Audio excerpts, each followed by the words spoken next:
Hello everyone, welcome to Crystal IQ Knowledge. इस video में हम पढ़ेंगे क्लास 12 कंटेम्पररी वर्ल्ड पॉलिटिक्स का chapter first, end of bipolarity.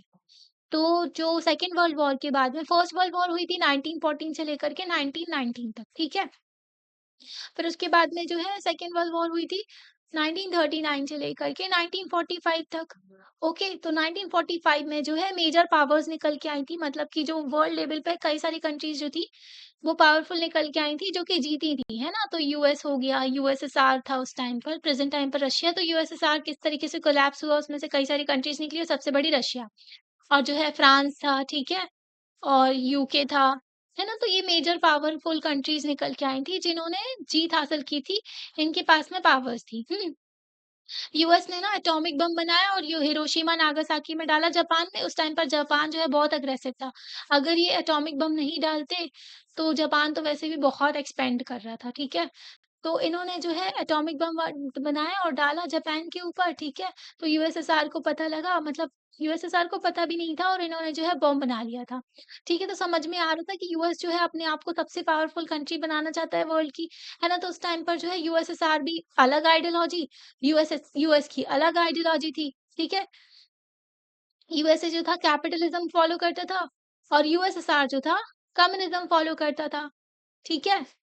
तो वर्ल्ड वॉर एंड होने के बाद में ना वर्ल्ड में 2 मेजर सुपर पावर देखने को मिली, तो ना बाइपोलर वर्ल्ड हो गया था, ठीक है। मतलब जो है 2 सुपर पावर देखने को मिल रही थी वर्ल्ड में। अब दोनों चाहते थे कि एक ही बने, है ना, मैं ही सबसे पावरफुल रहूँ।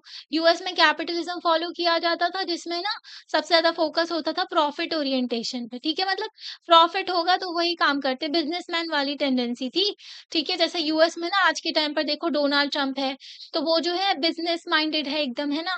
तो उनकी जो है कंपनीज़ भी हैं, तो जो बिज़नेसमैन होते हैं ना वही वहाँ पर गवर्नमेंट भी चलाते हैं, ओके, पॉलिटिक्स में आ जाते हैं। तो यहाँ पर कैपिटलिज़्म ही देखने को मिलता है, ओके। तो मार्केट पे सारी चीज़ें डिपेंड होती है, गवर्नमेंट का बहुत कम रोल होता है। पर यूएसएसआर में ना कम्युनिज़्म देखने को मिल वैसे तो सोशलिज़्म है, पर यहाँ की गवर्नमेंट को कहते हैं कम्युनिस्ट गवर्नमेंट, ठीक है। कार्ल मार्क्स ने ना आइडिया दिया था कि जो है जितनी भी क्या कार्ल मार्क्स कहते थे कि 2 क्लासेस होती हैं, एक तो वर्किंग क्लास होती है और एक होते हैं कैपिटलिस्ट क्लास, ठीक है, जिनके पास में प्रॉपर्टी होती है। और वर्किंग क्लास होती है जिनके पास में प्रॉपर्टी नहीं होती है, जिनको एक्सप्लॉइट करती है कैपिटलिज्म। कैपिटलिस्ट क्लास जो है, जो बिज़नेस वाले लोग हैं, ये मज़दूरों को एक्सप्लॉइट करते हैं। तो सारे मज़दूरों को इकट्ठा होना चाहिए और रेवोल्यूशन करना चाहिए, ठीक है। रेवोल्यूशन करके ये क्या करेंगे, रेवोल्यूशन करने के बाद ये सारी प्रॉपर्टी अपने हाथ में ले लेगी वर्किंग क्लास, ठीक है। फिर क्या होगा, डिक्टेटरशिप ऑफ प्लोरिटेरिएट स्टार्ट हो जाएगा। प्लोरिटेरिएट जो कि जिनके पास में प्रॉपर्टी नहीं है, ठीक है, जो कि वर्किंग क्लास है ना। फिर डिक्टेटरशिप हो जाएगी, मतलब सब कुछ इनके कंट्रोल में होगा। फिर उसके बाद में क्या होगा, उसके बाद में यही डिक्टेटरशिप ऑफ प्लोरिटेरिएट क्या कहलाएगा, फिर इसके बाद में जो है आ जाएगा कम्युनिज्म, ठीक है। जिसमें ना कॉमन ओनरशिप होगी, सभी के कंट्रोल में सारी प्रॉपर्टी होगी, ओके। कोई भी पर्टिकुलर जो प्राइवेट प्रॉपर्टी का कांसेप्ट एग्जिस्ट नहीं करेगा। जब प्राइवेट प्रॉपर्टी नहीं होगी तो स्टेट भी नहीं होगा, मतलब स्टेट गवर्नमेंट की भी जरूरत नहीं है। तो ये था कार्ल मार्क्स का आइडिया। पर इनके जो फॉलोअर थे कार्ल मार्क्स के, लेनिन थे, ठीक है, यूएसएसआर में ही थे लेनिन। तो उन्होंने क्या किया, उन्होंने कम्युनिस्ट पार्टी बनाई ताकि जो है रेवोल्यूशन लाए और सब कुछ अपने कंट्रोल में कर लें। अब कम्युनिस्ट पार्टी की डिक्टेटरशिप एस्टैब्लिश हो गई है, ओके। तो कार्ल मार्क्स ने कभी नहीं बोला था कि कम्युनिस्ट पार्टी हो या फिर डिक्टेटरशिप हो, इनके कंट्रोल में सब कुछ आ जाए। कम्युनिस्ट पार्टी की। पर जो है लेनिन की वजह से क्या हुआ, फिर इन्होंने कम्युनिस्ट पार्टी के कंट्रोल में सब कुछ आ गया, मतलब है अब अथॉरिटी इनकी एस्टैब्लिश हो गई, है ना। ये लोग अपनी मर्जी से जो चाहे करते हैं। तो चाइना में भी आपको कम्युनिस्ट पार्टी देखने को मिलेगी, यूएसएसआर में भी आपको कम्युनिस्ट पार्टी देखने को मिलेगी, जो कि सारे गुड्स एंड सर्विसेज हर चीज को कंट्रोल करते हैं, ओके। तो डिक्टेटरशिप देखने को मिलती है। तो प्रेज़ेंट टाइम पर इसी को जो है कम्युनिस्ट गवर्नमेंट कहते हैं। ओके, पर कम्युनिज़्म का आइडिया जो कार्ल मार्क्स का था वो अलग था। कम्युनिज़्म का आइडिया जो कार्ल मार्क्स का था उसमें जो है स्टेटलेस सोसाइटी की बात करते थे वो। ओके, पर ये जो प्रेज़ेंट टाइम पर देखें लेनिन ने मॉडिफाई कर दिया था। हुँ। तो इसको जो है कहते हैं क्या, कि कम्युनिस्ट गवर्नमेंट कहते हैं, पर ये लोग जो है सोशलिज्म को फॉलो करते हैं। मतलब जो है गवर्नमेंट के कंट्रोल में सारी चीज़ें रहती हैं। ओके, प्राइवेट ओनरशिप वगैरह ज़्यादा एग्ज़िस्ट नहीं करती है। तो 2 ग्रुप में बँट गया था वर्ल्ड, एक हो गई यूएसए, ठीक है? जो कि कैपिटलिस्ट थे, और एक हो गए यूएसएसआर जो कि कम्युनिस्ट थे। तो ये लोग आपस में एकदम सामने-सामने लड़ नहीं रहे थे, वॉर नहीं कर रहे थे, पर हाँ, ये दोनों अपनी पावर एस्टैब्लिश कर रहे थे, ठीक है? तो जैसे ही यूएसए ने एटॉमिक बम बनाया था ना, उसके कुछ सालों बाद ही यूएसएसआर ने भी बना लिया था। यूएस के पास में उसने अपनी न्यूक्लियर कैपेबिलिटी बढ़ाई, उसने अपने हथियार बढ़ाए, यूएसएसआर ने ही बढ़ा लिए, ठीक है? तो ये लोग ना जी कॉम्पिटिशन चल रहा था इनका। ठीक है, मेरे पास ज़्यादा पावर है। ओके, ऐसे ही ना यूएसए जो है कैपिटलिज़्म को प्रमोट कर रहा था, जो नए-नए देश थे, ओके, और जो भी अलग-अलग देश थे ना, हर जगह जो है कैपिटलिज़्म को प्रमोट कर रहा था। यूएसएसआर अपने कम्युनिज़्म को प्रमोट कर रहा था, ओके, जहाँ पर जो है गवर्नमेंट की ओनरशिप रहे। तो ऐसे ही ना यूरोप में भी ना, वेस्टर्न यूरोप में कैपिटलिज़्म देखने को मिला, ईस्टर्न यूरोप में जो है कम्युनिज़्म देखने को मिल रहा था। तो ऐसे ही जर्मनी भी 2 हिस्सों में बँट गया था। वेस्ट में कंट्रोल हो गया था यूएसए का, और ईस्ट में कंट्रोल हो गया था यूएसएसआर का। तो जो जर्मनी की कैपिटल थी ना बर्लिन, तो बर्लिन को भी डिवाइड कर दिया था। आधा जो था यूएस की आइडियोलॉजी से इन्फ्लुएंस था, आधा जो था वो यूएसएसआर की आइडियोलॉजी से इन्फ्लुएंस था। जब 1989 में जो है यूएसएसआर कोलैप्स हुआ, तो जो कोल्ड वॉर कही जा रही थी ना, कोल्ड वॉर का सिंबल था बर्लिन वॉल भी, ठीक है? कोल्ड वॉर कह रहे थे क्योंकि ये लोग सामने से भी लड़ाई नहीं कर रहे थे, हाँ, पर अपनी पावर ज़रूर दिखा रहे थे। तो 1989 में बर्लिन की जो दीवार थी वो भी तोड़ दी गई थी। ये देखो, ये दीवार बनाकर रखी थी, क्योंकि ना कैपिटलिज्म की वजह से बहुत सारा प्रॉफिट आ रहा था कैपिटलिज्म की वजह से यूएसए के पास में। तो यूएस जो है कैपिटलिज्म का जो प्रॉफिट वगैरह था, वो जो है जर्मनी में दे भी रहा था। हाँ, बहुत पैसे बाँट रहा था यूएसए उस टाइम पर, ठीक है? और जो है यूएसएसआर उतना पैसे वगैरह नहीं दे रहा था, तो जो ईस्ट साइड था ना, वो उतना डेवलप्ड नहीं था, और वेस्ट साइड बहुत डेवलप हो गया था। तो यहाँ के लोग देख रहे थे कि हाँ, कैपिटलिज्म है, वहाँ पर डेवलपमेंट हो रहा है। तो ना जब यूएसएसआर का कोलैप्स हुआ, तो लोगों ने ये दीवार भी तोड़ दी थी। ओके, तो ये बर्लिन वॉल जो है ये टूट गई थी। इसकी वजह से एंड हो गई थी कोल्ड वॉर भी, ठीक है? तो सेकंड वर्ल्ड का कोलैप्स हो गया था, यूएसएसआर को कहा जा रहा है यहाँ पर। जर्मनी जो डिवाइड थी पहले सेकंड वर्ल्ड वॉर के बाद में जो है जर्मनी को डिवाइड कर दिया गया था, ओके? तो वो यूनिफाइड हो गई, ओके? जो 8 यूरोपियन कंट्रीज़ थी, जहाँ पर सोवियत ने कम्युनिस्ट गवर्नमेंट एस्टैब्लिश की थी। कम्युनिस्ट गवर्नमेंट जो हर चीज़ को कंट्रोल करके रखती है। जो 8 यूरोपियन कंट्री थी, ईस्ट ईस्ट साइड पे हमने आपको बताया ना, ईस्ट साइड पे क्या था? यूएसएसआर का इन्फ्लुएंस था, और वेस्ट साइड पे यूरोप के यूएसए का इन्फ्लुएंस था, अमेरिका का। ठीक है? तो लोगों के प्रोटेस्ट की वजह से जो है कम्युनिस्ट गवर्नमेंट को हटा दिया गया। सोवियत यूनियन जो है जिस तरीके से कोल्ड वॉर खत्म हुई, तो ना लोगों की वजह से भी कहा जाता है कि थोड़ा ये जो है सोवियत यूनियन जो है फिर कोलैप्स भी हो गया था, क्योंकि लोगों को दिख रहा था कैपिटलिज्म में बहुत ज़्यादा पैसा था, ओके? तो उस टाइम पर ना तो लोग लोग भी चाहते थे कि डेवलपमेंट हो, है ना? तो सोवियत यूनियन फिर उसके बाद में डिसइंटीग्रेट हो गया था, यूएसएसआर को ही सोवियत यूनियन कहते हैं, तो वो जो है टूट गया था, उसमें से कई सारे देश निकल के आए थे। इस चैप्टर में ही हम यही सब चीज़ें डिस्कस करेंगे, ठीक है? डिसइंटीग्रेशन कैसे हुआ सेकेंड वर्ल्ड का, जो कि सोवियत यूनियन की बात कर रहे हैं यहाँ पर। ठीक है, हम डिस्कस करेंगे क्या हुआ जो दूसरे पार्ट्स में वर्ल्ड की कोलैप्स कैसे हुआ, जो कम्युनिस्ट रिजीम कोलैप्स हुई थी उसके बाद में क्या हुआ, है ना? हाउ इंडिया रिलेट करता है इन कंट्रीज़ के साथ में। क्योंकि ना 1971 में जब अब सोवियत यूनियन 1989 में कोलैप्स हुआ, है ना? 1990s कह सकते हो आप। पर उस टाइम पर इंडिया जो है ना 1971 में सोवियत यूनियन ने हमारा बहुत साथ दिया था। हमने फ्रेंडशिप ट्रीटी साइन की थी। जब बांग्लादेश के साथ में हमारी वॉर हुई थी ना, तो सोवियत यूनियन हमारे साथ था और पाकिस्तान के साथ में यूएसए था, ओके?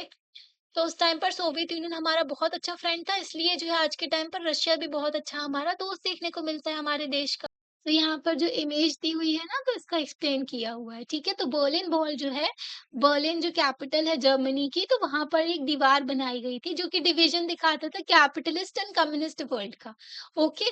तो ईस्ट साइड पर जो था कम्युनिज़्म था, वेस्ट साइड पर जो कैपिटलिज़्म देखने को मिल रहा था। ये जो थी 1961 में बनाई गई थी, ताकि सेपरेट कर सके ईस्ट बर्लिन को फ्रॉम वेस्ट बर्लिन, ठीक है? तो ये 150 किलोमीटर लॉन्ग वॉल थी, और 28 सालों तक ये रही। फाइनली इसको तोड़ दिया था लोगों ने 9 नवंबर 1989 में। तो इससे हमको देखने को मिलता है यूनिफिकेशन हो गया था, यूनाइट हो गया था पूरा जर्मनी, ठीक है? और बिगिनिंग हो गया था end of the communist bloc, okay? जो कम्युनिज़्म था, फिर वो जो यूएसएसआर था ना, उसका जो डिसइंटीग्रेशन हुआ था, ओके, टूट गया था। तो इस पिक्चर में हमें देखने को मिलता है कि लोग जो है छेद बना रहे हैं, ये देखो ये दीवार की पिक्चर दी हुई है, ठीक है? तो यहाँ पर जो है छेद कर रहे थे। सेक्शन जो था, कुछ लोग जो थे वॉल को मतलब अलाउ कर रहे थे, फ्री मूवमेंट हो सके, लोग इधर से उधर जा सकें। बर्लिन वॉल जो है 1989 तक थी, फिर उसके बाद में जो है टूट गई थी। ओके, तो यहाँ पर लोग जो है इसको तोड़ रहे हैं। तो सोवियत सिस्टम क्या है? ठीक है, सोवियत यूनियन का कोलैप्स, यूएसएसआर, हम ये सब बात कर रहे हैं। तो यूएसएसआर का फुल फॉर्म है union of Soviet socialist Republic, जिसको सोवियत यूनियन भी कह देते हैं हम शॉर्ट फॉर्म में। ओके, तो ये सोशलिस्ट रेवोल्यूशन के बाद में रशिया में 1917 में जब रेवोल्यूशन हुआ था ना, ठीक है? तो रशिया में भी एक किंग का रूल हुआ करता था, जिसको ज़ार कहते थे, ओके? तो वहाँ पर जो किंग का रूल था ना, तो किंग के रूल को हटा कर के रेवोल्यूशन किया लोगों ने, और फिर उसके बाद में जो है वहाँ पर क्या हुआ कि एक जो है कम्युनिस्ट पार्टी की गवर्नमेंट एस्टैब्लिश की थी, ओके? तो रेवोल्यूशन जो है इंस्पायर्ड था आइडियल्स ऑफ सोशलिज्म। सोशलिज्म के आइडियल्स से, सोशलिज्म में जो आइडियाज़ होते हैं, उनसे इंस्पायर था। अपोज़ करते थे ये लोग कैपिटलिज्म को। ये चाहते थे कि एक इक्वल सोसाइटी बने, इगैलिटेरियन सोसाइटी की बात करते थे ये लोग। तो सोशलिज्म में मेन फोकस जो होता है इगैलिटेरियन सोसाइटी की ही बात करते हैं, कि वहाँ पर इक्वालिटी एक्सिस्ट करे, ठीक है? पर कैपिटलिज्म में क्या होता है, बहुत ज़्यादा जो है गैप देखने को मिलता है, इनइक्वालिटीज़ भी देखने को मिलती है। क्योंकि रिच जो होते हैं बहुत ज़्यादा रिच होते जाते हैं, और पुअर जो होते हैं वो पुअर हो जाते हैं, ठीक है? और ज़्यादा, ओके? तो ये ना एक बहुत ही बड़ा अटेम्प्ट देखने को मिल रहा था ह्यूमन हिस्ट्री में पूरी, कि एक इंस्टीट्यूशन जो प्राइवेट प्रॉपर्टी का था उसको खत्म कर दिया गया, ठीक है? और जो है सोसाइटी एस्टैब्लिश की प्रिंसिपल ऑफ इक्वालिटी के बेसिस पे, इक्वालिटी के बेसिस पे लेकर के चले, सारी प्राइवेट प्रॉपर्टी जो है कंट्रोल में आ गई थी गवर्नमेंट के, ओके? तो इन डूइंग सो, ये करने में ना जो सोवियत सिस्टम को बनाने वाले थे वो प्राइमेसी देते थे स्टेट को, okay? Institution of the party को जो है प्राइमेसी देते थे। मतलब इनके लिए इम्पोर्टेंट क्या था? स्टेट इम्पोर्टेंट था, इनके लिए गवर्नमेंट इम्पोर्टेंट थी, ओके? ना कि जो capitalism, okay? Soviet political system जो था ये कम्युनिस्ट पार्टी के आसपास घूमता है, ठीक है? कोई भी अदर पार्टी अपोजिशन अलाउड नहीं है। तो कम्युनिस्ट पार्टी एक ही पार्टी एग्जिस्ट करती है इन देशों में, जैसे कि चाइना हो गया, रशिया हो गया, तो यहाँ पर सिर्फ एक ही पार्टी एग्जिस्ट करती है, ओके? यहाँ पर कोई भी दूसरी पार्टी नहीं हो सकती है, सिर्फ कम्युनिस्ट पार्टी का रूल होगा। तो इकोनॉमी को प्लान किया जाता है, ठीक है? किस तरीके से हम प्लान लेकर के चलेंगे, इकोनॉमिक डेवलपमेंट कैसे करना है, और हर चीज़ जो है स्टेट के कंट्रोल में होती है, मतलब कि गवर्नमेंट के कंट्रोल में होती है, ओके? तो जो है ये पूरा सिस्टम देखने को मिलता है। हमने आपको बताया था ना लेनिन ने किस तरीके से जो है, जो कार्ल मार्क्स के आइडियाज़ को मॉडिफाई किया और कम्युनिस्ट पार्टी को लेकर के आया, ताकि रेवोल्यूशन कर सके, और कम्युनिस्ट पार्टी के कंट्रोल में हर चीज़ रहेगी। तो यहाँ पर जो है अथॉरिटेरियन देखने को मिलता है, अथॉरिटेरियनिज़्म, यहाँ पर डिक्टेटरशिप देखने को मिलती है कम्युनिस्ट पार्टी की। हर चीज़ को कम्युनिस्ट पार्टी कंट्रोल करके रखती है। तो व्लादिमीर लेनिन देखो, ये 1870 से 1924 तक इनका टाइम पीरियड रहा। ये फाउंडर थे बोल्शेविक कम्युनिस्ट पार्टी के। ये लीडर भी थे रशियन रेवोल्यूशन के। इन्होंने ही कम्युनिस्ट पार्टी का आइडिया लेकर के और एस्टैब्लिश की, ठीक है? इन्होंने हेड किया था यूएसएसआर को, ओके? जब डिफिकल्ट चीजें चल रही थी, रेवोल्यूशन था जब यूएसएसआर में, जो है किंग का रूल हटा करके जो है कम्युनिस्ट पार्टी का रूल लेकर के आ रहे थे। ये जो थे मार्क्सिज्म को फॉलो किया करते थे, पर मार्क्स के ये जो इनके जो अपने मार्क्स थे, उन्हीं के आइडिया को इन्होंने मॉडिफाई कर दिया था, चेंज कर दिया था। ठीक है? तो ये इंस्पिरेशन है सारे जितने भी कम्युनिस्ट हैं उनके लिए वर्ल्ड में। ओके? तो ये देखने को मिलता है व्लादिमीर लेनिन।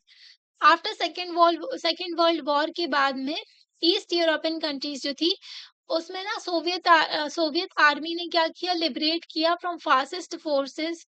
मतलब कि ईस्ट यूरोपियन कंट्रीज़ में क्या था, फासिज़्म चल रहा था। फासिज़्म क्या होता है कि वहाँ पर ना एक ही जो नेशनलिज़्म के बेसिस पे वो लोग चलते हैं, और बहुत ज़्यादा एक्सट्रीम हो जाते हैं, ठीक है?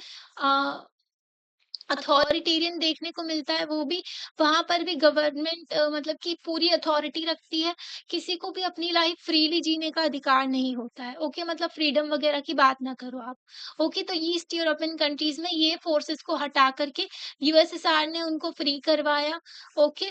और यहाँ पर क्या किया उसने अपनी जो है सोवियत कम्युनिस्ट गवर्नमेंट को इंस्टॉल किया था। तो यही देखने को मिल रहा था ना हमें कि जो है कोल्ड वॉर के टाइम पर यूएस अपनी आइडियोलॉजी की गवर्नमेंट जो है हर देश में चाहता था, यूएसएसआर अपने जो अपनी आइडियोलॉजी की चाहता था। पॉलिटिकल और इकोनॉमिक सिस्टम जो था इन कंट्रीज का, इसको यूएसएसआर की तरह ही लेकर के चला गया, ठीक है? यूएसएसआर में जिस तरीके से प्लान्ड इकोनॉमी की बात की जाती थी, कम्युनिस्ट पार्टी की बात की जाती थी, वैसे ही दूसरी कंट्रीज में ये लेकर के चले। इन कंट्रीज को जो है सेकेंड वर्ल्ड कहा जाता है और सोशलिस्ट ब्लॉक कहा जाता है, ठीक है? सोशलिज्म के बेसिस पे ये लोग चलते हैं, ओके? हर चीज जो है गवर्नमेंट के कंट्रोल में रहती है।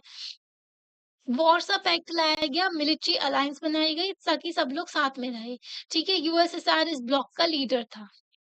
यूएसएसआर इस ब्लॉक का मतलब जो ग्रुप का लीडर था। ऐसे ही ना वेस्ट यूरोपियन कंट्री की बात करें और ईस्ट की। ईस्ट में हमने क्या देखा कि यहाँ पर जो है कम्युनिस्ट गवर्नमेंट इंस्टॉल की जाती है, ठीक है? और यहाँ पर जो है वॉर्सो पैक्ट लाया जाता है, मिलिट्री अलायंस है। ऐसे ही ना वेस्ट यूरोपियन कंट्रीज में जो है कैपिटलिस्ट गवर्नमेंट इंस्टॉल की जाती है यूएस के through.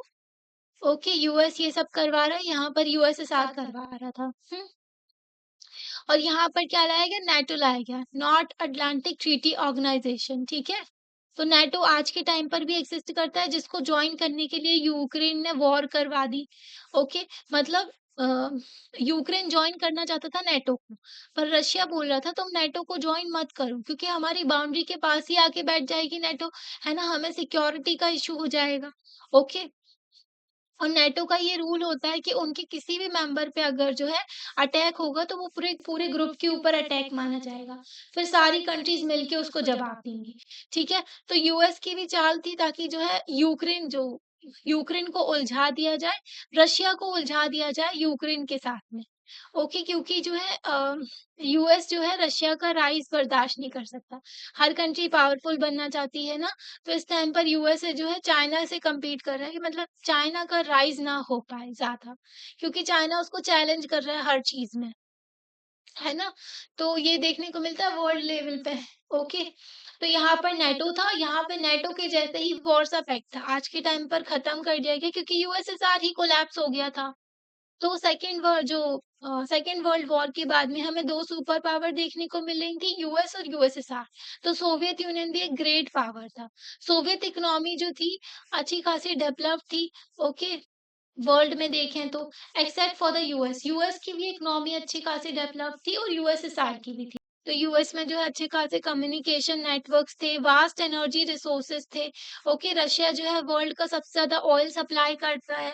Okay, iron and steel के भी रिसोर्सेज थे, मशीनरी प्रोडक्शन होता था, ट्रांसपोर्ट सेक्टर भी ढंग का था अच्छा खासा, ठीक है? और कनेक्टिविटी भी थी इनके देश में। ओके, तो इसमें जो है डोमेस्टिक कंज्यूमर इंडस्ट्री भी थी इनकी, ओके। मतलब कि ना यहाँ पर क्या होता था कि ये लोग जो है हर एक चीज, चाहे वो छोटी सी पेन हो तो कार तक, हर चीज जो है अपने ही देश में बनाते थे। भले ही उसकी क्वालिटी जो है वेस्टर्न कैपिटलिस्ट कंट्री से उतनी अच्छी ना हो, पर वो हर एक चीज अपनी देश में बनाते थे। यही चीज आपको चाइना में देखने को मिलती है।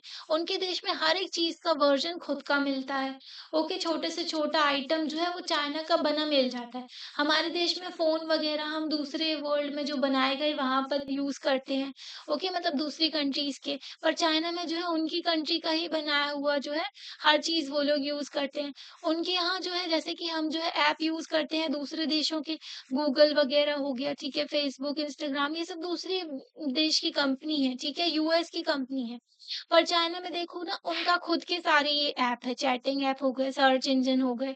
तो चाइना ने हर एक चीज़ अपनी खुद की बना के रखी है। वैसे ही यूएसएसआर ने उस टाइम पर हर एक चीज़ अपने देश में बनाया करते थे।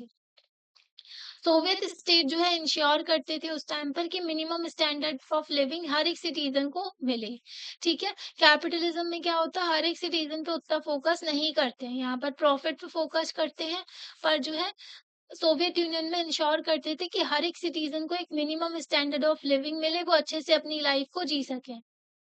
जो सोवियत गवर्नमेंट होती है हर एक चीज़ में सब्सिडी भी प्रोवाइड करती है, जैसे कि हेल्थ हो गया, education, child care and other welfare scheme. तो हर एक सेक्शन ऑफ सिटीज़न का ध्यान रखते हैं सोवियत यूनियन में, ठीक है? तो सोवियत गवर्नमेंट हर एक चीज़ का ध्यान रखते हैं। स्टेट ओनरशिप होती है, डोमिनेंट फॉर्म ऑफ ओनरशिप देखने को मिलती है, मतलब कि गवर्नमेंट के कंट्रोल में सब कुछ देखने को मिलता है। ज़मीनें वगैरह हो गई, प्रोडक्टिव असेट्स हो गई, ये सारी चीज़ें कंट्रोल करता है सोवियत स्टेट। मतलब हर एक चीज़ में गवर्नमेंट का कंट्रोल होता है। तो सोवियत यूनियन ना बहुत ज़्यादा ब्यूरोक्रेटिक हो गया था, सोवियत सिस्टम अथॉरिटेरियन भी हो गया था, हर एक चीज़ को कंट्रोल कर रही है गवर्नमेंट। बहुत सारे जो है ब्यूरोक्रेट्स एग्जिस्ट कर रहे हैं, मतलब ऑफिसर्स एग्जिस्ट कर रहे हैं। ओके, तो डिफिकल्ट हो रही थी सिटीजन्स की लाइफ भी, ज़्यादा फ्रीडम नहीं होती है यहाँ पर, ठीक है? डेमोक्रेसी होती नहीं है, लोगों को जो बोलना चाहे वो नहीं बोल सकते, freedom of speech and expression भी नहीं होती है, ठीक है? लोग जो है अपना गुस्सा, अपनी नाराज़गी भी जायज़ नहीं कर सकते। ओके, इवन जोक्स में भी और कार्टून्स में भी। और ना जो भी ऐसा कार्टून जोक में अपने जो है एक्सप्रेस करते थे चीज़ों को, तो उनको दबाया जाता था गवर्नमेंट के द्वारा। ओके, तो ज़्यादातर जो इंस्टीट्यूशन होते थे सोवियत यूनियन में, सोवियत स्टेट में, उनमें रिफॉर्म की ज़रूरत थी। ओके, मतलब उसमें जो है चेंजेस की ज़रूरत थी। ठीक है, वन पार्टी सिस्टम चलता था जिसमें सिर्फ़ कम्युनिस्ट पार्टी हो सकती है सोवियत यूनियन की, उसका कंट्रोल होता था सारे इंस्टीट्यूशंस के ऊपर और वो अनअकाउंटेबल होते थे जनता के लिए। तो कम्युनिस्ट पार्टी कुछ भी कर सकती है देश में और उनके ऊपर किसी का भी अकाउंटेबल नहीं है वो किसी के लिए भी। हमारे देश में क्या होता है, अगर कोई पॉलिटिकल पार्टी जो है पावर में आई और अगर वो कुछ गलत करते हैं तो जनता फिर उनको पनिशमेंट भी देती है, भाई नहीं देंगे तुमको वोट, है ना? उनको कुछ भी बोलते हैं लोग, उनको क्रिटिसाइज करते हैं, उनकी पार्टी को एकदम गिरा के रख देते हैं। ओके, पर यहाँ पर ऐसा कुछ नहीं होता है। अगर जो कम्युनिस्ट पार्टी कुछ गलत भी करती है तो लोग उनके खिलाफ कुछ नहीं बोल सकते। पार्टी रिफ्यूज करती है कि वो नहीं मानेंगे जनता की कि वो 15 डिफरेंट रिपब्लिक्स में फॉर्म हो जाए। मतलब कि जनता कह रही थी कि 15 रिपब्लिक बन जाएँगे, 15 जो छोटी-छोटी कंट्रीज़ बन जाएँगी, ठीक है? मतलब स्टेट ही कह लो और फिर वो लोग सब क्या करेंगे, मैनेज कर लेंगे अपना आराम से सारे अफेयर्स, कल्चरल अफेयर।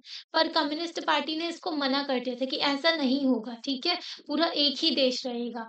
पर पेपर में देखें तो रशिया ही ओनली 15 रिपब्लिक्स में से है, जो कि सभी लोगों को यूएसएसआर में, मतलब कि रशिया एक 15 रिपब्लिक्स में से एक ही रशिया भी था। ओके, मतलब 15 कंट्रीज़ थी उसमें से एक रशिया भी था। पर रशिया ही हर चीज़ में डोमिनेट करता था रियलिटी में। ओके, मतलब रशिया की लीडरशिप चला करती थी, रशिया की पावर चला करती थी। सारे जो रीजन थे उनको ना बिल्कुल अलग-थलग फ़ील होता था। वो समझते थे कि हमको सप्रेस किया जा रहा है। ओके, तो ये भी देखने को मिल रहा था।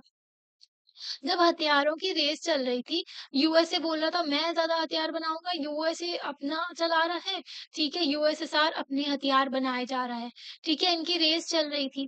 तो सोवियत यूनियन ने मैनेज कर रहे थे कि वो मैच कर रहे थे यूएस को टाइम टू टाइम, ठीक है? तो इसमें बहुत ज़्यादा पैसे लग रहे थे। यूएस में तो कैपिटलिज़्म था, वो प्रॉफिट बना के पैसे ला रहे थे। पर यूएसएसआर में तो हर चीज़ गवर्नमेंट कंट्रोल करती थी ना, तो उतना प्रॉफिट नहीं हो रहा था। पर पैसे बहुत लग रहे थे हथियार वगैरह बनाने में। तो सोवियत यूनियन जो है पीछे जाने लगा वेस्ट में इन द मतलब कि पीछे छूटने लगा वेस्ट के कंपेयर में, जो वेस्टर्न कंट्रीज थी ना, तो उनके कंपेयर में देखें तो वो पीछे छूटने लगा टेक्नोलॉजी में, इंफ्रास्ट्रक्चर में, ट्रांसपोर्ट पावर में, ठीक है? Most importantly in the fulfilling जो लोगों की पॉलिटिकल और इकोनॉमिक एस्पायरेशंस होती है ना, वो कुछ उम्मीद रखते हैं देश जो गवर्नमेंट से, ठीक है? कि हमारे देश को ये आगे लेकर के चलेंगे। उन सब चीज़ों में भी यूएसए जो यूएसएसआर था वो पीछे छूटने लगा। अब क्या है, रशिया में ना बहुत ज़्यादा बर्फ पड़ती है, ठीक है? तो वहाँ पर जो सारे के सारे जो हैं जो रूट्स होते हैं ना वो सब जाम हो जाते हैं, ठीक है? उनका ट्रांसपोर्ट उतना ढंग से हो नहीं पाता है, ट्रेड वगैरह करना है उनको तो नहीं हो पाता है। तो यूएसएसआर ने सोचा मैं ना अफ़गानिस्तान में क्या करूँगा, कम्युनिस्ट गवर्नमेंट एस्टेब्लिश करूँगा, अपने जो तरीके की गवर्नमेंट एस्टेब्लिश करूँगा, फिर अफ़गानिस्तान के थ्रू हमको क्या मिलेगा, जो पाकिस्तान के थ्रू जो हम अरेबियन सी में जा सकते हैं, है ना? और अपना ट्रेड कर सकते हैं। पर यहाँ पर क्या हुआ, सोवियत यूनियन ने जब इन्वेज़न किया अफ़गानिस्तान में पहुँचा सोवियत यूनियन, उनने बोला कि हम जो है क्या करेंगे, अफ़गानिस्तान में कम्युनिस्ट गवर्नमेंट लेकर के आएँगे, ठीक है? तो ये लोग चले गए सोवियत यूनियन में 1979 में। इसकी वजह से ये लोग और ज़्यादा कमज़ोर पड़ गए, क्योंकि ना इस टाइम पर जो तालिबान जो थे ना मुजाहिदीन्स वग़ैरह थे अफ़गानिस्तान में, उनको यूएस से ना पैसे वग़ैरह देने लगा कि तुम अगेंस्ट में लड़ो, यूएसएसआर के अगेंस्ट में फाइट करो। जो आज के टाइम पर पर आपको तालिबान देखने को मिल रहा है ना, उसको खूब पैसे दिए यूएसए ने, ठीक है? यूएसए ने खूब सपोर्ट किया कि ताकि आप यूएसएसआर से फाइट करो, क्योंकि यूएसएसआर उस टाइम पर अपनी आर्मी वगैरह सबको भेज दिया था यूएसएसआर ने अफ़गानिस्तान में, ताकि वहाँ पर वो कम्युनिस्ट गवर्नमेंट ला सके। ओके, पर यूएसए ने तालिबान को सपोर्ट किया खूब कि आप जो है ऐसा नहीं कर सकते, ठीक है? तो है तालिबान के पास में खूब हथियार पहुँच गए, वो लोग बढ़ते गए, इतने बढ़ गए वो टेररिस्ट ग्रुप कि आज के टाइम पर जो है उस देश में पूरा रूल कर रहे हैं वो लोग। फिर पता क्या हुआ? फिर यूएसएसआर वहाँ से चला गया था अफ़गानिस्तान से। फिर अफ़गानिस्तान में क्या हुआ कि अफ़गानिस्तान में ना टेररिस्ट ग्रुप तो पनप गए थे, तालिबान ने कंट्रोल भी कर लिया था, वहाँ पर डेमोक्रेसी उतनी चल नहीं पा रही थी, ठीक है? तो अफ़गानिस्तान का अलग ही स्टोरी चल रही। फिर 2001 में जब यूएसए में अटैक हुआ था ना, तो ओसामा बिन लादेन जो है अफ़गानिस्तान में यूएसए को लगा कि ओसामा बिन लादेन जो है अफ़गानिस्तान में है और अफ़गानिस्तान के तालिबान ने बोल दिया कि हम नहीं देंगे उस टेररिस्ट को तुम्हें, ठीक है? यूएसए के बहुत सारे लोगों की जान गई थी, ओके। 2001 के अटैक में, तो उन्होंने मना कर दिया था। फिर यूएसए ने इन्वेड किया अफ़गानिस्तान में, बोला कि अब यहाँ पर हम डेमोक्रेसी लेकर के आएँगे। तो यूएसए चले गए 2001 में, ठीक है? क्या उन्होंने बोला कि हम तालिबान को ख़त्म करेंगे।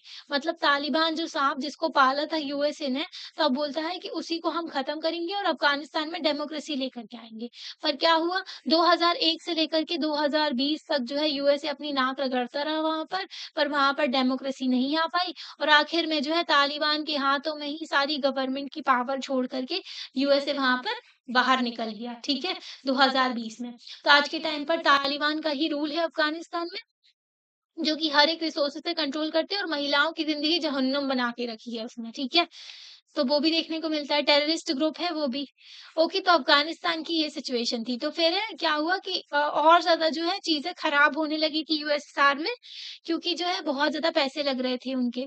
और वो लोग ना पीछे भी छूटते जा रहे थे टेक्नोलॉजी के मामले में वेस्ट के कंपेयर में।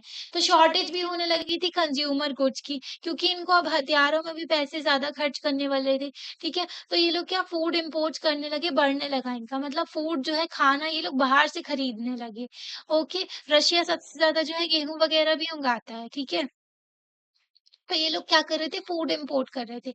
इनका ये भी बढ़ता जा रहा अब और ज़्यादा खर्चा बढ़ता जा रहा था। तो सोवियत यूनियन की इकोनॉमी भी बहुत वीक हो रही थी, क्योंकि इनको खाना भी बाहर से खरीदना पड़ रहा है, ठीक है?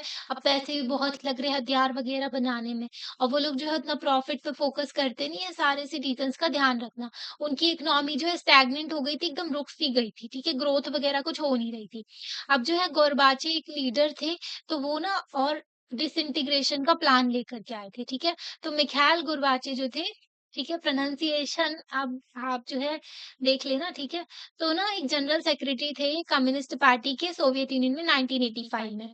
तो ये चाहते थे कि रिफॉर्म हो जाए सिस्टम, रिफॉर्म ज़रूरी थे ताकि यूएसएसआर जो है बराबर से चल सके वेस्ट के टेक्नोलॉजिकल रिवॉल्यूशन में, जो भी वेस्ट में हो रहा है उस हिसाब से, है ना? क्या हो रहा था कि वेस्ट में खूब डेवलपमेंट हो रहा था, वो लोग खूब आगे बढ़ रहे थे, पर यूएसएसआर पीछे से रह रहा था, है ना?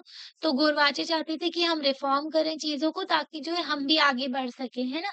वेस्ट के कंपेयर में। तो गोरबाचे का डिसीजन था कि हम अपने रिलेशंस को नॉर्मल करेंगे वेस्ट के साथ में, वेस्ट मतलब कि यूरोपियन कंट्रीज़ और यूएसए के साथ में, ओके, और डेमोक्रेटाइज़ करेंगे और रिफ़ॉर्म करेंगे, सोवियत यूनियन में चेंजेज़ लेकर के आएँगे, ओके। पर किसी ने भी ऐसा अंदाज़ा नहीं लगाया था कि इसका रिज़ल्ट कुछ और ही निकल आएगा, ठीक है? तो पीपल जो लोग थे ना ईस्ट यूरोपियन कंट्रीज़ में, जो कि पार्ट थे सोवियत ब्लॉक का, उन्होंने प्रोटेस्ट करना शुरू कर दिया, ठीक है? ईस्ट यूरोप में हमने आपको बताया था ना कि यूएसएसआर का कंट्रोल था, तो वहाँ पर लोगों ने जो है प्रोटेस्ट करना शुरू कर दिया था अपनी ही गवर्नमेंट के खिलाफ में, सोवियत कंट्रोल के खिलाफ में। ओके, तो सोवियत यूनियन जो है इसमें ना गोरबाचे के अंडर इन्होंने ना कई सारी चीज़ें झेली। ओके, तो इन्होंने इतना इंटरवीन भी नहीं किया, डिस्टर्बेंस जो भी हो रहे थे उसमें। मतलब कि इनके बड़े से जो रिपब्लिक था 15 देशों का, तो उसमें ना कई सारे लोग प्रोटेस्ट कर रहे थे अपनी ही गवर्नमेंट के खिलाफ। तो जो लीडर था उसको कुछ तो करना चाहिए था, पर इन्होंने कोई स्टेप्स नहीं लिए। ओके, तो कम्युनिस्ट रिजीम कोलैप्स होने लगी। ओके, गवर्नमेंट कोलैप्स होने लगी, लोग जो थे फ्रीडम डेमोक्रेसी चाहते थे, तो वहाँ पर जो है कोलैप्स होने लगा, गिरने लगी ये चीज़ें। ओके, तो इस तरीके से अलग-अलग फिर देश क्रिएट हुए थे। ठीक है, तो इन डेवलपमेंट्स की वजह से क्या हुआ कि बहुत ज़्यादा जो है क्राइसिस बढ़ने लगी थी, प्रॉब्लम यूएसएसआर में खड़ी होने लगी थी और ज़्यादा, ठीक है? तो इससे ना जल्दी-जल्दी टूटने भी लगे थे, ओके, अलग-अलग देश निकलने लगे थे। गुरबाची ने इनिशिएट किया कि हम ऐसी पॉलिसीज़ लेकर के आएँगे इकोनॉमिक और पॉलिटिकल रिफॉर्म की, ताकि डेमोक्रेटाइज़ेशन हो सके देश में। मतलब ये लोग क्या, ये थोड़े ना लिबरल, थोड़े ऐसे विचार वाले लीडर थे कि हाँ ठीक है, हम रिलेशन सुधारेंगे, चीज़ों को अच्छे से लेकर के चलेंगे, है ना? पर इनकी जो अच्छी काम ना चल नहीं पाई, वो देश जो है टूट गया, कई सारे उसमें कंट्रीज़ निकल के आ गई। तो रिफ़ॉर्म जो थे अपोज़ किया लोगों ने, जो कि कम्युनिस्ट पार्टी के जो लोग थे ना, उन्होंने अपोज़ किया कि आप कैसा रिफ़ॉर्म लेकर के आ रहे हैं, है ना? तो लीडर्स जो थे कम्युनिस्ट पार्टी के, उसको अपोज़ किया, ठीक है? तो कूप हुआ जो 1991 में जो है कूप किया, जो कि एनकरेज किया था कम्युनिस्ट पार्टी के हैंडलाइनर्स ने। ओके, तो कूप क्या होता है कि कोई मिलिट्री कंट्रोल कर लेती है सब कुछ, तो उसको मिलिट्री कूप कहते हैं। ऐसे ही कूप हुआ इसमें, ठीक है? तो यूएसएसआर में तो पीपल, जो जनता थी ना, उनको फ्रीडम का स्वाद मिल चुका था। ओके, तो वो लोग नहीं चाहते थे कि फिर से कम्युनिस्ट पार्टी हर चीज़ को कंट्रोल कर ले, ठीक है? जनता को फ्रीडम का चस्का मिल चुका था। वो चाहते थे कि हम आज़ादी के साथ रहें। तो वॉरिस हेल्टिन्स जो थे, एक नए नेशनल हीरो निकल के आए, जो इस कूप को अपोज़ कर रहे थे, ठीक है? जब हाथों से चीज़ें जाने लगी, तो क्या हुआ था कि गोरबाचे ने क्या किया था, वो थोड़ा फ्रीडम की तरफ लेकर के चल रहे थे चीज़ों को। ओके, तो लोगों को फ्रीडम का स्वाद मिल गया। तो इनके अंदर जो पार्टी थी ना, तो फिर क्या, पार्टी के जो लीडर्स थे ना, उन्होंने जो है कूप करवा दिया कि भई ऐसा नहीं चलेगा। तो लोग इसको अपोज़ करने लगे थे कि ऐसा नहीं, आप कूप वग़ैरह नहीं कर सकते। ओके, जो कंट्रोल कर रहे हो, फिर से हमें कम्युनिस्ट पार्टी का कंट्रोल नहीं चाहिए। रशियन रिपब्लिक, तो वहाँ जहाँ पर ना एल्सिन ने जो जीते थे इलेक्शन, ठीक है? रशिया में क्या, एल्सिन ने जीता था इलेक्शन। तो वो क्या, सेंट्रलाइज़्ड कंट्रोल को जो है खत्म करने लगे। तो अब सोवियत जो सबसे ज़्यादा पावर यहाँ पर सेंटर में रहा करती थी ना, तो वो पावर जो थी रिपब्लिक्स में जाने लगी। मतलब अलग-अलग कंट्रीज़ के पास में पावर जाने लगी थी। ओके, जब सेंट्रलाइज़्ड कंट्रोल ढीला पड़ गया, तो पावर शिफ्ट होने लगी सोवियत के हाथ से दूसरी कंट्रीज़ में जाने लगी। ओके, तो इसकी वजह से फिर टूटने लगे थे देश, अलग-अलग देश बनने लगे थे, sovereign state. Central Asian Republic, जो आज आज के टाइम पर बोलते हैं ना, उज़्बेकिस्तान, किर्गिस्तान, कज़ाकिस्तान, ये सब पहले जो है रशिया का ही, जो रशिया नहीं, यूएसएसआर का पार्ट हुआ करते थे। सेंट्रल एशियन रिपब्लिक्स थे तो वो लोग ना इंडिपेंडेंस नहीं चाहते थे। वो लोग जो है साथ में ही रहना चाहते थे सोवियत फेडरेशन के। पर दिसंबर 1991 में लीडरशिप थी येल्त्सिन की, तो रशिया, यूक्रेन, बेलारूस जो थे, अलग हो गए थे यूएसएसआर से, ठीक है? उन्होंने डिक्लेयर कर दिया कि सोवियत यूनियन जो है खत्म, ओके? तो कम्युनिस्ट पार्टी जो थी सोवियत यूनियन की, उसको बैन कर दिया गया। कैपिटलिज्म और डेमोक्रेसी को अडॉप्ट किया गया पोस्ट सोवियत रिपब्लिक में। ओके, सेंट्रल एशियन रिपब्लिक्स नहीं चाहते थे अलग होना, पर रशिया सबसे पहले, यूक्रेन और बेलारूस अलग हुए थे, ठीक है? रशिया में एल्स्टिन की गवर्नमेंट आई थी, मतलब ये एल्स्टिन का रूल आया था, इनकी लीडरशिप में ये अलग हुए थे। ओके, तो यहाँ पर ये लोग डेमोक्रेसी की बात करने लगे थे। तो डिक्लेयर कर दिया गया, डिसइंटीग्रेशन हो गया, यूएसएसआर टूट गया है, और फॉर्मेशन करेंगे कॉमनवेल्थ ऑफ इंडिपेंडेंट स्टेट, ठीक है? मतलब अलग-अलग स्टेट भी एक ग्रुप बना लेंगे। उनको ये सरप्राइज़ था दूसरे रिपब्लिक्स के लिए, सेंट्रल एशियन रिपब्लिक्स के लिए, जो कि अलग नहीं होना चाहते थे। ओके, उनके लिए भी एक सरप्राइज़ था ये।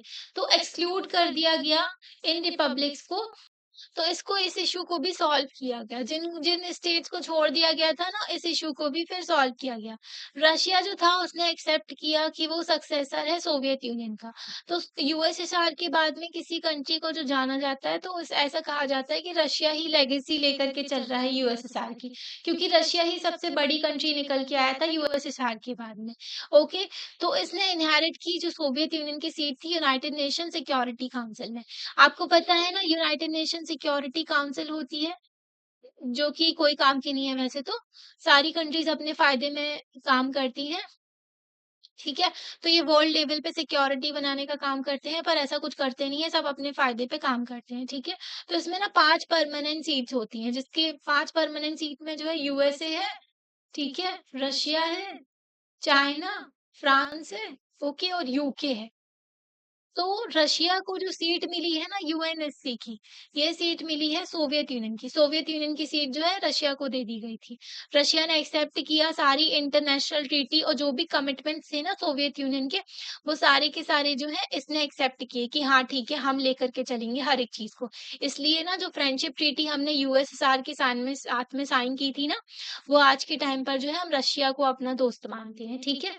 क्योंकि यूएसएसआर के बाद में रशिया ही है जो कि लेगेसी वगैरह हर एक चीज़ को यूएसएसआर की लेकर के चल रहा है।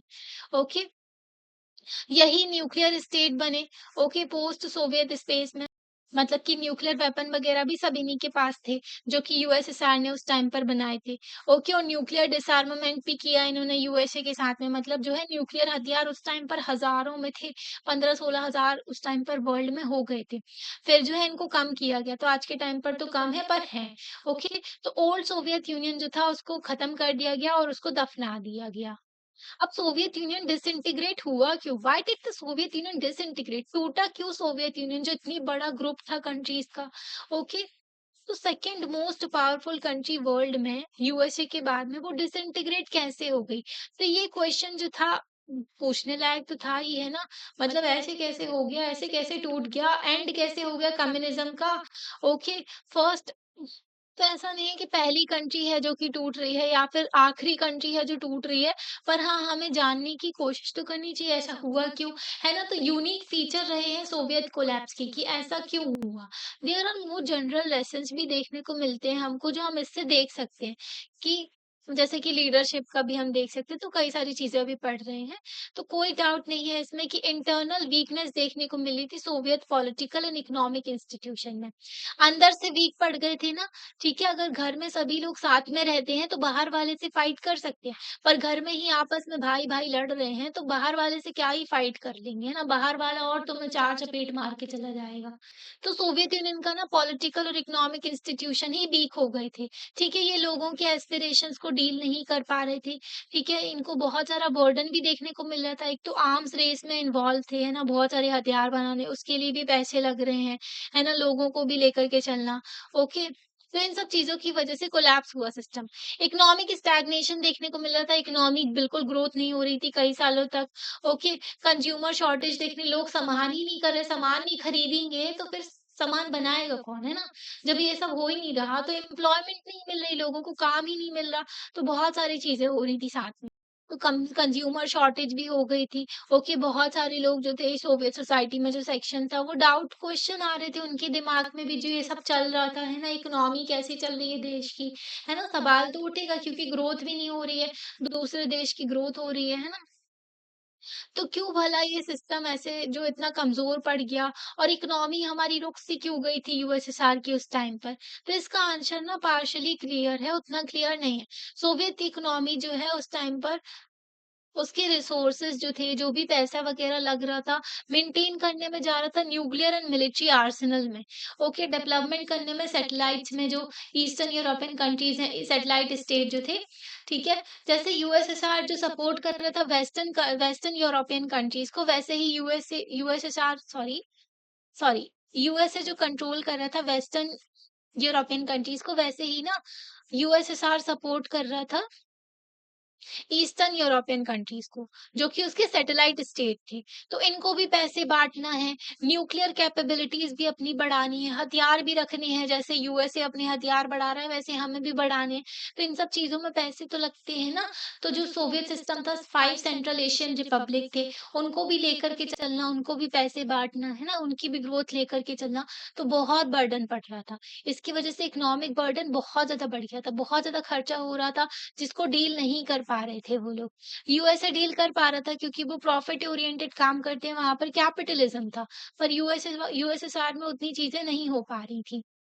तो जो जनता थी ना, वो भी जान रही थी कि हाँ, वेस्ट में जो है अच्छा खासा डेवलपमेंट हो रहा है, वहाँ पर बहुत नॉलेज हो रही है, वहाँ पर टेक्नोलॉजी बढ़ रही है ना? हर एक चीज़ अच्छी हो रही है, तो लोगों के मन में भी होता कि हमारे देश में भी ये सब होना चाहिए, ओके। तो इसकी वजह से जो इनइक्वालिटीज़ आ रही थी, डिस्पैरिटीज़ देखने को मिली थी सिस्टम में, और जो सिस्टम है वेस्ट का, तो लोगों को दिख रहा था कि यूएसएसआर जो है उतना डेवलप नहीं हो पा रहा है, ओके, चीज़ों को खींच-खींच के लेकर के चल रहे हैं और यूएसए बहुत ज़्यादा डेवलप्ड है, ओके, आगे लेकर के चल रहा है, हर एक चीज़ को डील कर रहा है वेस्ट में। और यूरोपियन कंट्रीज़ भी जो है खूब पैसा मिल रहा था उनको यूएसए से, तो वो लोग भी अच्छा खासा डेवलप कर रही थी। तो लोग कह रहे थे कि हाँ, सोवियत यूनियन जो है बड़ा अच्छा सिस्टम है, ओके, वेस्ट की कैपिटलिज्म से बहुत अच्छा है, तो लोगों को शॉक लग गया, ठीक है? कि जो रियलिटी में ना बैकवर्डनेस जो देखने को मिली थी, पॉलिटिकल एंड साइकोलॉजिकल शॉक लग गया था। क्योंकि एक एक हद तक ही सस्टेन कर सकते हो आप चीज़ों को, आपको कई सारी चीज़ें लेकर के चलनी है और पूरा का पूरा हर चीज़ गवर्नमेंट के कंट्रोल में है, तो उतना सस्टेन नहीं कर पा रहे थे, है ना? कैपिटलिज्म वो लोग आगे लेकर के चल रहे थे चीज़ों को। सोवियत यूनियन जो है स्टैग्नेंट हो गया था एडमिनिस्ट्रेटिव एंड पॉलिटिकल सेंस में भी, ठीक है? करप्शन भी देखने को मिल रहा था ब्यूरोक्रेसी में, ठीक है? गवर्नमेंट के कंट्रोल में सब कुछ था। कम्युनिस्ट पार्टी ने जो है रूल किया सोवियत यूनियन को 70 साल तक, पर वो अकाउंटेबल नहीं रहती है जनता के प्रति, ठीक है? अगर कोई पॉलिटिकल पार्टी है तो उसको अकाउंटेबल तो रहना चाहिए जनता के प्रति, पर वो लोग कोई भी अकाउंटेबल नहीं रहते, वो कोई भी स्टेप्स ले सकते हैं, कुछ भी कर सकते हैं। जैसे स्टालिन था ना, स्टालिन ने एक लीडर था, तो उसने बहुत बहुत ही ज़्यादा अजीब-अजीब से मेजर्स लिए थे, जनता को बहुत परेशान किया था। पर जनता उसके खिलाफ में कुछ नहीं कर सकती क्योंकि ये लोग अकाउंटेबल नहीं है जनता के ऊपर। ओके, ऑर्डिनरी पीपल एकदम एलियनेटेड फ़ील करते थे। ओके, जो एडमिनिस्ट्रेशन भी ढंग का नहीं चल रहा था, करप्शन बहुत ज़्यादा था। ओके, और सिस्टम अपनी गलतियाँ भी नहीं सुधार रहा था और वो चाहते ही नहीं थे कि गवर्नमेंट ओपन रहे। ओके, ये सब चीज़ें मतलब हर एक चीज़ को कंट्रोल करके रखना, सेंट्रलाइज़ेशन देखने को मिल रहा है। बड़ी-बड़ी ज़मीनों पे भी अपना कंट्रोल करके रखा है इन्होंने। मतलब कुछ भी प्राइवेट प्रॉपर्टी एक्सिस्ट नहीं करती थी, हर एक चीज़ पे कंट्रोल करके रखा है।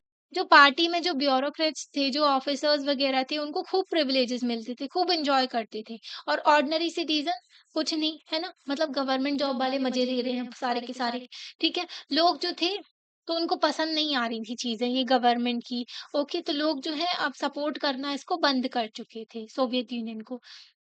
गोरबाचे के जो रिफ़ॉर्म थे, तो इन्होंने प्रॉमिस किया था कि हम इन प्रॉब्लम्स को डील कर लेंगे, इन प्रॉब्लम्स को हटाएँगे और इन्होंने बोला था कि हम जो है इकोनॉमी को रिफ़ॉर्म करेंगे और जो वेस्ट जो आगे बढ़ रहा है उसके साथ में लेकर के चलेंगे, ठीक है? और एडमिनिस्ट्रेटिव सिस्टम को भी थोड़ा लूज़ करेंगे। पर आप चौंक जाओगे, आप सोचोगे कि फिर सोवियत यूनियन कोलैप्स क्यों हुआ, ठीक है? गोरबाचे ने तो अच्छी खासी चीज़ें निकाल ली थी ना, बोला था कि हम चीज़ों को सुधार कर लेंगे, पर फिर भी जो है प्रॉब्लम्स का सॉल्यूशन निकालना चाहता था गोरबाचे, फिर भी सोवियत यूनियन कोलैप्स हो गया, टूट गया, ऐसा क्यों? ठीक है? तो इसका भी आंसर है, ठीक है? इसका भी आंसर कंट्रोवर्शियल है, ओके? तो ये डिपेंड करता है फ्यूचर हिस्टोरियंस पे किस तरीके से, मतलब उस टाइम की चीज़ें हैं ना, तो लोगों ने अलग-अलग अपने परसेप्शन बताए, तो डिपेंड करता है लोगों के पॉइंट ऑफ व्यू से। तो मोस्ट बेसिक आंसर देखने को मिलता है, गोरबाचे ने अपना प्लान तो लेकर के आए थे, पर इनका जो रिफॉर्म था ना, तो ये इन लोगों ने क्या किया, गुरबाजी ने अपना सिस्टम भी लूज़ कर दिया, रिफ़ॉर्म भी लेकर के आए। तो इसकी वज़ह से क्या हुआ कि लोग प्रिडिक्ट ही नहीं कर पाए थे और फिर क्या हुआ, इम्पॉसिबल हो गया चीज़ों को कंट्रोल करना और कोलैप्स हो गया सोवियत यूनियन। ओके, तो कई सारे सेक्शन जो थे सोवियत यूनियन के, सोवियत सोसाइटी के, उनको लगा कि गोरबाचे जो हैं, ये ना बहुत जल्दी-जल्दी कर रहे हैं और मतलब कि लोगों को ऐसा लगा, जो सेक्शन थे कुछ सोवियत सोसाइटी के, कि गोरबाचे जो हैं क्या कर रहे हैं कि उनको ना वो जल्दी कर रहे हैं और डिसअपॉइंटेड भी हैं अपनी चीज़ों को लेकर के और इम्पेशेंस भी हैं अपनी मेथड जो भी वो अप्लाई कर रहे हैं उस पर, ठीक है?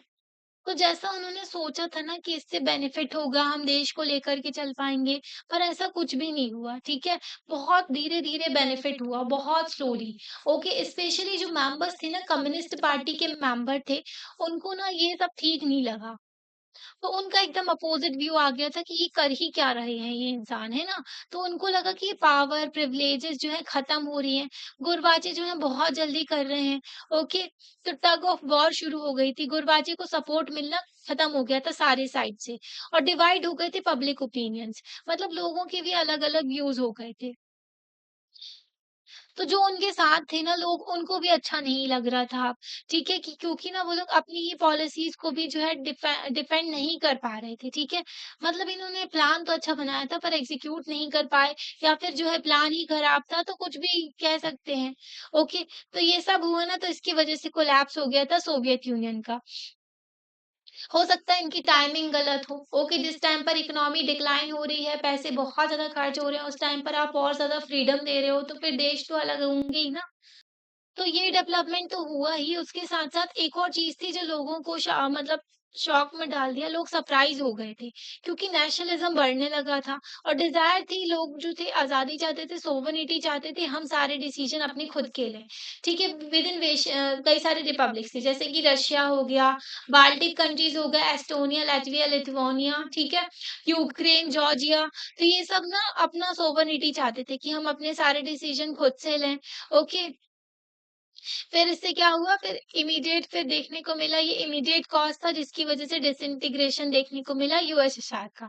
ओके, तो यहाँ पर भी अलग-अलग व्यू हैं लोगों के। फर्स्ट व्यू तो है नेशनलिस्ट, लोग जो थे नेशनलिस्ट अर्ज करते हैं।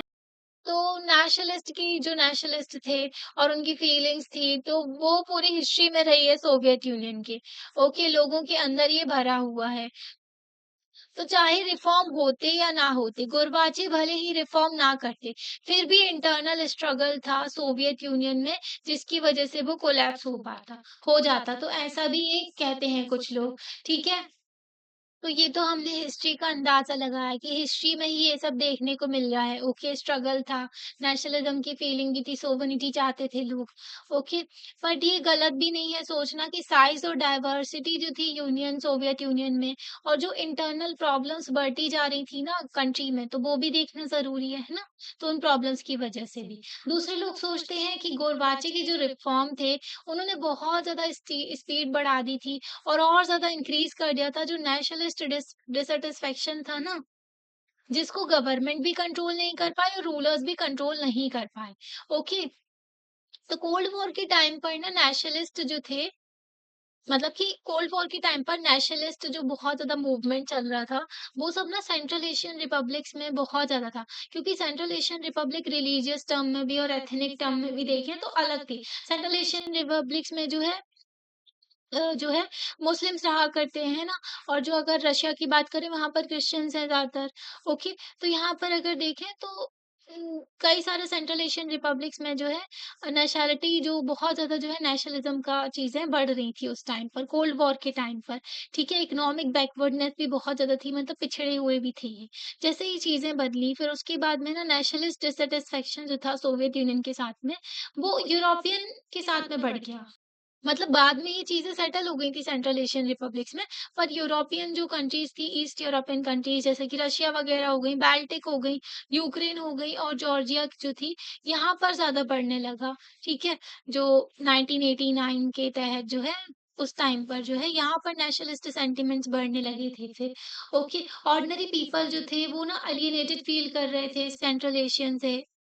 तो जो रशिया, यूक्रेन, बाल्टिक कंट्रीज़ थी, ये ज़्यादा डेवलप्ड थी, इनके पास में ज़्यादा पैसा था। सेंट्रल एशियन रिपब्लिक्स जो थे, वो थोड़े गरीब वगैरह थे, ठीक है? मतलब वहाँ के लोग जो थे, थोड़ा अलग थे और यहाँ के लोग अलग थे, तो ये एलियनेटेड फ़ील कर रहे थे, यहाँ के लोग थोड़ा अलग फ़ील कर रहे थे सेंट्रल एशियन रिपब्लिक से, ओके? और इन्होंने सोचा कि हम इनकी बैकवर्डनेस, इनको इतने पैसे क्यों पे करें भला? ओके, इनके एरिया को डेवलप करने के लिए हम क्यों पे करें? तो ये जो बैकवर्ड एरियाज़ हैं, इनको सोवियत यूनियन में मिलाने का प्राइस तो हमें पे करना पड़ रहा है, जो ये Russia, Baltic countries, Ukraine, Georgia ये सब कह रहे थे। ओके, तो इन्होंने इन्होंने भी अपना सपोर्ट कम कर दिया था और सबसे पहले रशिया, बेलारूस यही सब अलग हुए थे, ठीक है, सोवियत यूनियन से। तो इतना चैप्टर आपको समझ में आया? अब आगे का चैप्टर ना हम नेक्स्ट पार्ट में कवर करेंगे।